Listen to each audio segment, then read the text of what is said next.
Captain America brave new world. ये movie captain America series की fourth movie है जो डायरेक्ट सीक्वल है series falcon and winter soldier की। साथ ही मूवी में रेड हल्क भी है और मूवी ऐसे तो 2 घंटे की है पर मैं तुम्हें बहुत ही कम टाइम में पूरी स्टोरी एक्सप्लेन करूंगा। तो हेलो दोस्तों, welcome to movie honour. Movie start करते हैं। मूवी स्टार्ट होती है थैडियस रॉस को दिखाते हुए, जिसके साथ उसकी सिक्योरिटी एडवाइजर भी है जो एक तरीके से ब्लैक विडो प्रोग्राम से भी रिलेटेड होती है। रॉस एक दवा खा रहा होता है और स्टेज के आगे काफ़ी सारे लोग हैं जो चीयर कर रहे हैं, क्योंकि रॉस अब प्रेसिडेंट बन चुका है और वो पहली बार लोगों के सामने आ रहा है और वहाँ वो अच्छी सी स्पीच देता है न्यू प्रेसिडेंट होने की तरफ से। फिर सीन शिफ्ट होता है टीवी न्यूज़ पर, जिसमें रॉस के पास्ट की बातें करी जा रही होती है, जिसमें इनक्रेडिबल हल्क मूवी से कांड की वजह से रॉस की बेटी अभी तक उससे नाराज़ है, ये भी हमें पता चलता है। फिर स्टोरी शिफ्ट होती है 5 महीने बाद, जहाँ न्यू फैल्कन जो है उसका नाम है टॉरिस। वो एक गाड़ी पर नजर रखता है जिसका पीछा सैम कर रहा है, अपना न्यू कैप्टन अमेरिका।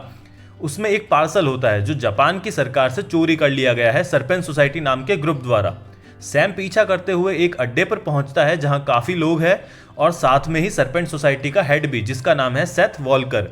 अब सैम वहां पहुंच जाता है और सभी की मस्त तरीके से बजाता है, पर बंधकों को भी वो छुड़वाता है और सेथ के पास पहुंच जाता है। पर एक हट्टे कट्टे बंदे से फाइट करने में उलझ जाने की वजह से सेथ वहां से भाग छूटता है, पर सैम उस बंदे का हाथ फ्रैक्चर कर देता है और पैकेज जो चोरी हुआ था वो भी मिल जाता है। फिर सीन आता है जिसमें सैम टॉरिस जाते हैं एक ट्रेनिंग हॉल जैसी जगह में जहां होता है आइजिया ब्रैडली। इसे फैल्कन एंड विंटर सोल्जर में दिखाया होता है।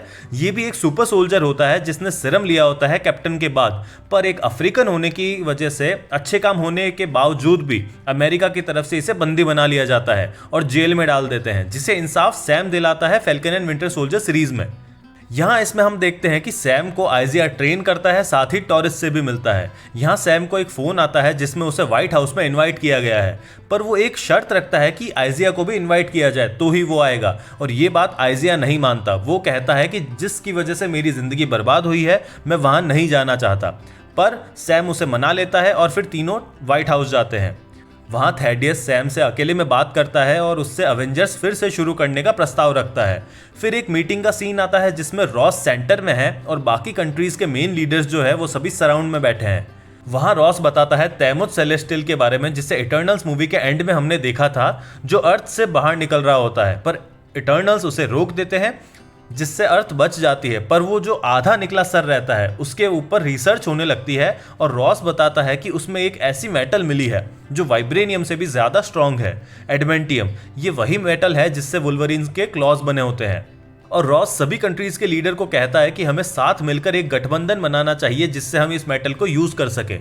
तभी एक गाना बजता है और आइजिया उठकर सीधा रॉस पर गोली चला देता है। साथ ही 4-5 बंदे और होते हैं जो गोली चलाने लगते हैं। चारों तरफ अफरा तफरी मच जाती है। सैम सबको रोकता है, साथ ही रॉस की सिक्योरिटी एडवाइजर भी, जिसका नाम है सैब्रा। अब आइजिया वहां से भागने लगता है, पर सैम उसे समझाता है कि भागने से उसकी मौत ही होगी, इसलिए वो सरेंडर कर देता है। इसके बाद रॉस और सैम की बहस होती है। सैम कहता है कि आइजिया ये सब जानबूझकर नहीं कर रहा, पर रॉस नहीं मानता और साथ ही अवेंजर्स बनाने का प्रस्ताव भी सैम से छीन लेता है और सैम के एंटी हो जाता है। वो जेल में आइजिया से मिलने जाता है और आइजिया इससे कहता है कि उसे कुछ नहीं पता कि ये सब कैसे हुआ, और वो उसे इस मामले से दूर रहने को कहता है क्योंकि अब कुछ नहीं हो सकता, आइजिया को उम्र कैद ही होगी। इधर सैम और टॉरिस इस मामले को इन्वेस्टिगेट करने में लग जाते हैं और टॉरिस इल्लीगली व्हाइट हाउस के कैमरा फुटेज में देखकर बताता है कि अटैक करने से पहले एक गाना बजा था और उससे भी पहले जो सभी कंट्रोल हुए थे उनके फोन्स की स्क्रीन पर एक अजीब सी लाइट फ्लैश हुई थी, एक फोटो इफेक्ट, जिससे सभी माइंड कंट्रोल हो गए थे। और ये सेम चीज़ सैब्रा को भी पता लगती है और उसे भी अंदाज़ा हो जाता है कि आइजिया ने ये सब नहीं किया है, इसके पीछे कोई और है। इधर सेथ सैम पर अटैक कर देता है। उनकी वहाँ पर लड़ाई होती है। सैम उसे बेहोश कर देता है और सेथ का फ़ोन बजता है जिसे सैम उठाता है और एक बंदे की आवाज़ आती है जो कहता है तुम्हारे बस में कुछ नहीं है, जो होने वाला है तुम इसे नहीं रोक सकते। ये फ़ोन वाला बंदा है द लीडर, और ये वही इनक्रेडिबल हल्क में दिखा रखा बंदा होता है जो होता है सैमुअल स्टर्न्स, जिसके सिर की चोट पर हल्क का खून गिर जाता है और इसका दिमाग बदल जाता है। और इस मूवी में पता भी चलता है कि इसके बाद रॉस ने इसे पकड़ लिया था और इस पर और भी ज़्यादा गामा रेज का एक्सपेरिमेंट किया, जिससे इसके अंदर सुपर दिमाग को बिल्ड किया, जिससे कोई भी चीज़ कैसे होने वाली है, उसके कितने % चांस है सक्सीड होने के, ये सब का अनुमान ये लगा सकता है।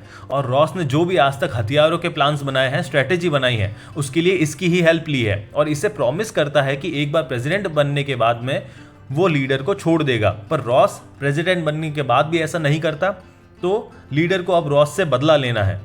यहाँ रॉस की बात बाकी कंट्री के लीडर्स से हो रही होती है, जिसमें इंडिया और पेरिस के लीडर है। हाँ बिल्कुल, ये इंडियन पीएम मोदी जी जैसे लग रहे हैं। पर उस हमले वाले कांड की वजह से जापान गठबंधन को नहीं मानना चाहता और बाकी कंट्रीज भी इसके लिए मना करते रहते हैं, तो अब रॉस को मेन जापान वाले बंदे को मनाना होगा। इधर सैम और टॉरिस इन्वेस्टिगेशन में पता लगाते हैं उस जगह का जहां से ये सब माइंड कंट्रोल वाले सिग्नल्स मिले थे, और वो वहां जाते हैं उस लैब में पता लगाने।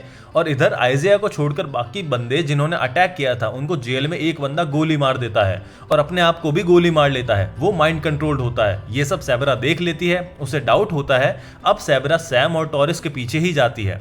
इधर रॉस मिलने जाता है जापान वाले लीडर से। वहां जापान वाला बंदा रॉस पर एलिगेशन लगाता है कि हमारा सामान हम ही से चोरी करके उसे लौटाने का ढोंग करते हो। ये सारी चाल लीडर की थी, जिसमें रॉस को फंसा दिया और जापान और अमेरिका के संबंध खराब कर रहा था ताकि उनके बीच वॉर हो जाए। वहां जापान वाले बंदे और रॉस की बात नहीं बन पाती। इधर सैम को उस लैब में पता चलता है कि रॉस का लीडर से कनेक्शन है और रॉस को कोई दिल की बीमारी है जिसकी दवा लीडर उसे देता है।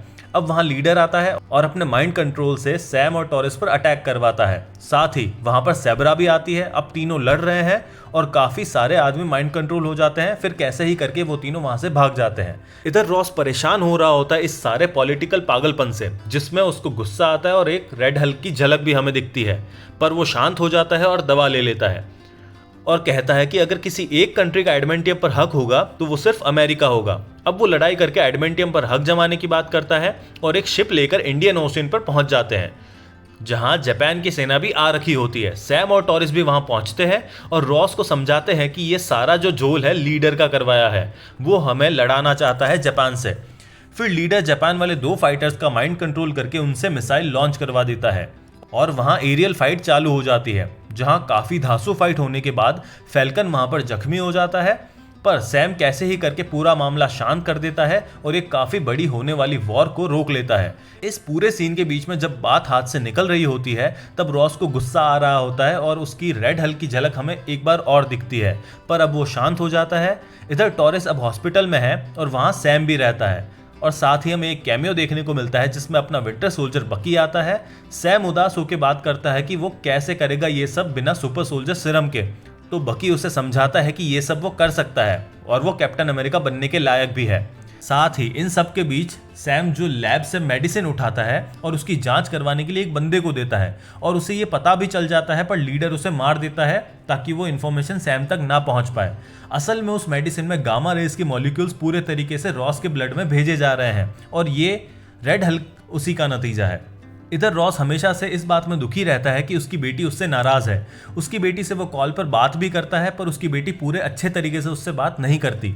वो एक बात बोलता है कि उसे अब कुछ नहीं चाहिए, वो बदल चुका है, उसे बस अपनी बेटी के साथ रहना है, अपने गार्डन में घूमना है और प्यार से बातें करनी है और खुश रहना है। सब चीज़ें होने के बाद रॉस एक प्रेस मीटिंग में जाता है, स्टेज पर जहाँ सभी लोग आए रहते हैं। वहाँ उससे सवाल पूछने लगते हैं कि रॉस ने अमेरिका के साथ ऐसा क्यों किया, अमेरिका को खतरे में क्यों डाला। इसी चलते रॉस को हल्का गुस्सा आने लगता है और इधर लीडर स्पीकर से रॉस की पोल खोल देता है कि लीडर को रॉस ने ही पकड़ रखा था और उसने उससे झूठ बोला कि वो उसे छोड़ देगा। और लीडर कहता है कि रॉस को अगर तुम्हारी बेटी को ये सब पता चला तो तुमसे नफरत करेगी। और ये सब सुनकर रॉस को भयंकर गुस्सा आ जाता है और अब देखते ही देखते वो लाल दहकती आग में भरा रेड हल्क बन जाता है, जो गुस्से में चूर, जिसे कोई समझ नहीं, और एक गुस्सैल जानवर जो सब पर टूट पड़ता है। सैम वहां जाता है अपने पूरे सूटअप में, उससे फाइट करता है, पर सैम को भी ये पता था कि वो बिना सुपर पावर के रेड हल्क को नहीं हरा सकता। रेड हल्क सैम को बहुत ही बुरी तरीके से मारता है, उसे घायल कर देता है। ये फाइट काफी बढ़िया चलती है, पर लास्ट में सैम एक इमोशनल बात बोलकर रॉस को अपनी बेटी की याद दिलाकर शांत कर देता है और रॉस अपने आप को पुलिस के हवाले कर देता है। साथ ही लीडर भी पुलिस के हाथों पकड़ा जाता है।